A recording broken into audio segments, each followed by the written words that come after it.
हरिओम नमस्ते very good morning everyone welcome again to my YouTube channel GK law classes. तो आज का जो टॉपिक हम अपने इस पर्टिकुलर लेक्चर के अंदर डिस्कस करने जा रहे हैं that is from the Indian constitution of the constitution of India and that is regarding the union judiciary article number 124 to 147 chapter 4 of part number 5 जिसमें यूनियन लेजिस्लेचर एग्जीक्यूटिव और third part आता है आपका union judiciary. So students, if you are preparing for any kind of judicial examination or legal government competitive exams, or you are going to give an entrance exam for a legal institute, Indian Constitution plays a very key important role into the syllabus. अभी recently भी कोल India का जो examination आया था उसमें union judiciary से particularly articles और case laws के ऊपर क्वेश्चंस पूछे गए थे उस एग्जामिनेशन के अंदर। तो ये जो इंडियन कॉन्स्टिट्यूशन है इसका यूनियन जुडिशरी बहुत इंपॉर्टेंट रोल प्ले करता है। तो आइए स्टार्ट करते हैं और समझने की कोशिश करते हैं कि आर्टिकल्स कहना क्या चाहते हैं। सबसे पहले हम बात करते हैं article number 124। It talks about the establishment of Supreme Court of India. Right, student? Establishment of Supreme Court of India. Now this is very important thing to understand कि जब भी हम कोर्ट्स की हायरार्की की बात करते हैं, ठीक है, तो सबसे टॉप नॉक्स पे आता है आपके पास the apex court of the supreme court of India which is the highest court or the protectioner or the guardian of the Indian Constitution, which is the highest court of appeal in India regarding all the particular cases. The top level पे आता है आपका apex court, the supreme judicial authority of India, which is the Supreme Court of India. जिसके बाद various states की आपकी high courts आती हैं, जिसके बाद आपकी जितनी भी district courts हैं या सेशन कोर्ट्स एंड सबऑर्डिनेट जो आपकी कोर्ट्स है वो सारी आपकी लोअर लेवल पे डिस्ट्रिक्ट लेवल पे आ जाती है। तो आज का हमारा मेन फोकस रहेगा इस सुप्रीम कोर्ट ऑफ इंडिया के अंदर which is the guardian of the Indian constitution, the protector of the Indian constitution as well as the supreme judicial authority in India and the highest court of appeal in all the cases in our country. तो article number है 124 the establishment of supreme court of India. इसमें सबसे पहले बात की गई है strength of the जजेस की। So students, what is the total strength of judges, Supreme Court judges in India? That is 34, including the Chief Justice of India. तो आप लोगों को कमेंट सेक्शन में बताना इस टाइम करंट सीजीआई कौन है यहाँ पे और प्रीवियस कौन थे। इसके अलावा अगर आपको आज की वीडियो पसंद है तो इसे लाइक शेयर डेफिनेटली करना है। कोई भी डाउट है आप कमेंट सेक्शन में मेंशन कर सकते हैं।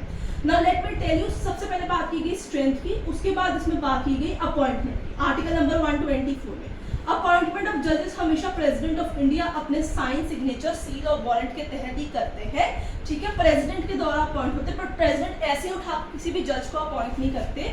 We have a system called collegium system, right students. उसमें से नेम जो है रेकमेंड किए जाते हैं हाई कोर्ट के जजेस या एडवोकेट्स या कोई डिस्टिंग्विश जूरिस्ट जो होते हैं। फिर कोलिजियम सिस्टम उस नेम की लिस्ट में से जजेस जो सीनियरिटी के बेसिस पे एज पे आते हैं उनको एलिवेट करते हैं, उनका नाम प्रेसिडेंट ऑफ इंडिया के पास जाता है जिसे फर्दर आगे चल के अपॉइंट किया जाता है for what the supreme court of India जज। राइट स्टूडेंट्स, अब बात होगी अपॉइंटमेंट किसके थ्रू होती है, स्ट्रेंथ कौन सी होती है। आगे चलेंगे what is the qualification for being a supreme court जज। सो अंडर आर्टिकल 124 ये भी उन्होंने बात की गई है। राइट स्टूडेंट्स, सो क्वालिफिकेशन की बात करेंगे। So number 1 citizen of India. ये तो किसी भी अगर आपने ऑफिशियल पोस्ट होल्ड करनी है तो ये एक मस्ट आपकी criteria that you need to be a citizen of India. Number 2, या तो आप हाई कोर्ट के जज होने चाहिए, किसी भी हाई कोर्ट या हाई कोर्ट्स के अंदर यू शुड बी द जज of that court for at least 5 years, और right you should be an high court advocate in practice for at least 10 years, or in the eyes of President of India and other collegium system members and the honorable judicial ministry that you are a distinguished jurist.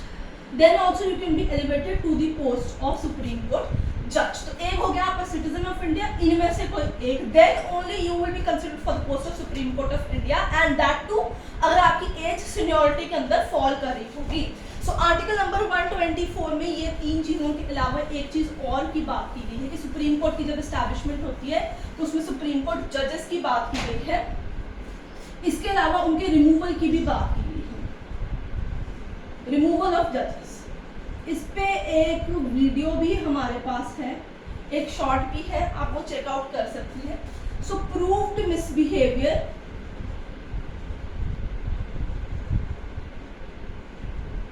और incapacity to work are the two reasons on the basis of which a Supreme Court judge could be removed from his office. So far so forth आज तक कोई भी जज जो है वो remove नहीं हुआ है अपनी इस पोजीशन के रिगार्डिंग। स्टूडेंट्स, ये बड़ा ही इंपॉर्टेंट एस्पेक्ट है, ये आपको समझने की जरूरत है। अब इसमें आपको एक चीज और जो आपको ध्यान में रखनी है कि जो हमारा कोलेजियम सिस्टम है अपॉइंटमेंट के लिए वही वर्क करता है, राइट। मैं ग्रे पेन यूज कर रही हूँ, मैं बार बार बता रही हूँ ब्लैक अलग है, ये ग्रे पेन है, don't get it confused in any of the reasons, क्योंकि बहुत सारे स्टूडेंट्स पूछते हैं। एक आपके पास आया था national judicial appointment committee which is been declared unconstitutional, ठीक है, ये चीज आपको याद रखनी होगी। It is not in working at all. Supreme court advocates on record versus of India का केस था 2015 का, जिसके तहत अनकॉन्स्टिट्यूशनल डिक्लेयर किया गया था। आगे चलेंगे, आर्टिकल नंबर अगला आ जाएगा, article number 126 acting chief justice of India. कभी कभी ऐसा होता है सीनियरिटी के बेसिस के ऊपर जजेस की अवेलेबिलिटी नहीं होती, फॉर द टाइम बीइंग उनको अपॉइंट करना पड़ता है एक्टिंग चीफ जस्टिस। तो इन दैट केस कभी कभी फॉर टाइम पीरियड जैसे 2 मंथ्स, ठीक है, 7 months, this is the criteria कि आप उनको एक्टिंग चीफ जस्टिस के बेसिस पे अपॉइंट कर लेते हैं। तो टिल देन उनको सारे पावर, प्रिविलेजेस, इन्यूमरेशन सब कुछ वैसे की वैसे ही मिलती है। आगे चलेंगे, अगले आर्टिकल की तरफ बढ़ेंगे। 124, 126 के बाद आते हैं 129 आर्टिकल नंबर। तो अगला आर्टिकल नंबर है 129, बड़ा ही इंपॉर्टेंट आर्टिकल नंबर है, इसको आप मिस नहीं कर सकते, इसमें से बहुत सारे क्वेश्चंस आते हैं। You can not afford to miss it at any of the substance. So basically यहाँ पे हम बात कर रहे हैं very important article of the union judiciary, that is court of record. Supreme court will be known as what, the court of record, कि जितने भी प्रोसीडिंग्स जो है वो यहाँ पे सारी की सारी जो है रिकॉर्ड की जाएंगी, जितनी भी उनकी कोर्ट में होंगी, और फ्यूचर में चलकर उनको यूज किया जाएगा एज एन प्रेसिडेंस और एविडेंस। तो अब बच्चे बहुत बड़ी क्वेश्चन पूछते हैं कि कोर्ट ऑफ रिकॉर्ड का मतलब यहाँ पे क्या है। तो पहले मैं आपको बता दूं कि यहाँ पे क्या है, प्रोसीडिंग्स रिकॉर्डेड परमानेंट, राइट, जितनी भी प्रोसीडिंग्स जो आपकी सुप्रीम कोर्ट में होंगी, that will be recording permanently to be used as evidence and precedent, right students? So this is the meaning why we called Supreme Court of India under Article 129 a court of record, क्योंकि जितने भी proceedings वहाँ पे होंगी in later future that could be used as evidences, that could be used as precedents, and that could help the lower courts in deciding the case। इसी के तर्ज पे उन लोगों ने एक बात की थी कि कोर्ट ऑफ रिकॉर्ड तो होगा ही होगा, as well as they will have a power to punish for very important, again important, contempt of court, right students. So what does the word contempt for court, मतलब अगर कि court की जो कार्रवाई है उसको बाधित करेगा या उसकी कार्रवाई खराब करेगा या उन जजेस को जो है धमकाएगा, बसकाएगा या कार्रवाई में कोई भी खनन डालने की कोशिश करेगा, इन दैट एरिया जो जजेस है they have the power under article 129 कि कंटेम्प्ट ऑफ कोर्ट के तहत वो उसको पनिशमेंट दे सकते हैं, जिसमें सिंपल इम्प्रिजनमेंट और फाइन दोनों ही कैलकुलेट होते हैं। ठीक है स्टूडेंट्स, आगे चलते हैं और अगला आर्टिकल नंबर है 130 the seat of supreme court of India, right. Article number 130 seat of supreme court. So कहाँ पे सुप्रीम कोर्ट का मेजर बेंच है, तो वो दिल्ली के अंदर है, न्यू दिल्ली जो आपका है। दिल्ली इज दी प्लेस जहाँ पे सारी बेंचेस बैठते हैं, जहाँ पे हमारा सुप्रीम कोर्ट है। बट प्रेसिडेंट की परमिशन के साथ अलग अलग जगह अपने मोबाइल बेंचेस भी लगा सकते हैं। Next we proceed for jurisdictions. हमारा अगला कॉन्सेप्ट आता है जुरिस्डिक्शन। वीडियो को हम थोड़ा फास्ट में ही रखेंगे, इंपॉर्टेंट आर्टिकल्स ही सिर्फ डिस्कस कर रहे हैं। अगर आपको पसंद आए तो आप लाइक शेयर डेफिनेटली इस वीडियो को कीजिएगा। जुरिस्डिक्शंस, ठीक है, कौन से केसेस सॉल्व करने के उनके पास पावर रहती है। 131 to 143, ठीक है। सो 131 and 143 जुरिस्डिक्शंस, यानी वो कौन से मैटर्स के ऊपर केस की सुनवाई कर सकते हैं। This is the important thing. अब हम इसे फटाफट समझने की कोशिश करेंगे, बट उससे पहले हमें जाना है article number 134A, certificate of appeal.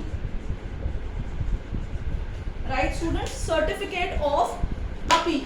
So certificate of appeal यहाँ पे क्या बात करते हैं, ये अपील का सर्टिफिकेट आपको हाई कोर्ट से मिलता है।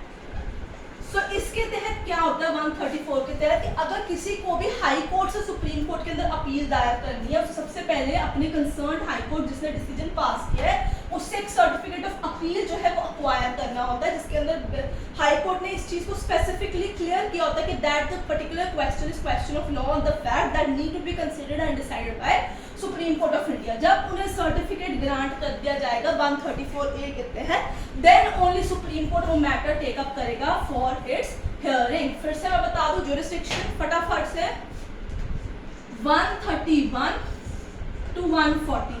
राइट स्टूडेंट्स, कौन सी जुरिस्डिक्शन है। Original jurisdiction, original jurisdiction a case which is regarding the matters between government of India और one or more states, या फिर गवर्नमेंट ऑफ इंडिया एक स्टेट कोई एक तरफ है, सामने वाली पार्टी में दूसरी स्टेट है, या बिटवीन दी स्टेट्स अगर कोई भी मैटर है तो ओरिजिनल जुरिस्डिक्शन के तहत सीधा सुप्रीम कोर्ट फाइल की जा सकती है। Next we have the appellate jurisdiction, ठीक है, नाम से पता चल रहा है अपील की बात कर रहे हैं यहाँ पे। ये 3 तरीके की होती है। सबसे पहले होते हैं other cases, other than civil और क्रिमिनल, कोई और केसेस का मैटर है, other cases. Criminal appellate jurisdiction, criminal case का मामला है। Civil cases appellate jurisdiction. तो 134 के तहत जब भी आप हाई कोर्ट से सर्टिफिकेट लेंगे उसमें मैटर क्लासिफाई कर दिया जाता है कि सिविल है, क्रिमिनल है कि अदर मैटर है। बट अदर मैटर हो, सिविल हो, क्रिमिनल हो, सब्सटैंशियल क्वेश्चन ऑफ लॉ के बेसिस पे ही अपील दायर होती है और सुप्रीम कोर्ट जो है उस अपील का डिसीजन देते हैं। ये चीज आपको याद रखनी होगी। Article number 136, very important, special leave to petition, special leave petition. खास करके सुप्रीम कोर्ट को अप्रोच किया जाता है अगर नीचे से सर्टिफिकेट ना भी मिले कि भाई हमारा मैटर बहुत इंपॉर्टेंट है, इस पे फर्स्ट हैंड सुनवाई होनी चाहिए, हमें रिप्रेजेंट करने का मौका दिया जाए, हमारी बात सुनिए। It is an urgent matter to hear, it's a residual power, extraordinary case है, it is an exceptional case, आप हमारी बात सुनिए और जो है केस की डिसीजन कीजिए। Exceptional case, supreme court power is residuary, supreme court power is residuary, that is very important thing under article number 136। 143 अगली जुरिस्डिक्शन, ओरिजिनल गई, एपिलेट गई, एसएलपी गई। अगली जुरिस्डिक्शन कौन सी आती है आपके पास, advisory. 143 President of India, if he needs a special advice from Supreme Court judges of Supreme Court of India, they can seek the special opinion in that particular matter. Advisory opinion बाध्यता नहीं है supreme court की, कोई भी अगर उसके पास matter president से आया उसका आंसर दे ही दे, और नहीं प्रेसिडेंट बाध्य है कि उनका एडवाइस जो है वो माने ही माने। Next jurisdiction, last jurisdiction, review jurisdiction. Review from the word अपने खुद के दिए हुए डिसीजंस को दोबारा रिकंसिडर करना कि कोई एरर है apparent on the face of it, ठीक से डिसाइड नहीं किया गया, पार्टीज कैलकुलेट नहीं की गई, they can review their own decision. Right students, and last, decision given by supreme court will B binding on all courts of India. ये है आर्टिकल नंबर 1 241 कि जो भी डिसीजन दिया जाएगा it will work as a precedent और सारे निचली कोर्ट्स पे उनका आदेश जो है मान्य है, जो डिफरेंट कोर्ट्स है वो उसके अगेंस्ट नहीं जाएंगी. So student, this is all about the union judiciary of Indian constitution article number 124 to 147. All the important articles have been discussed. जल्दी इसके केस लॉस मैं लेके आऊंगी बट वो शॉर्ट्स के अंदर आएंगे. So till then don't forget to hit subscribe button. आज की वीडियो पसंद है तो लाइक शेयर कीजिएगा. I will see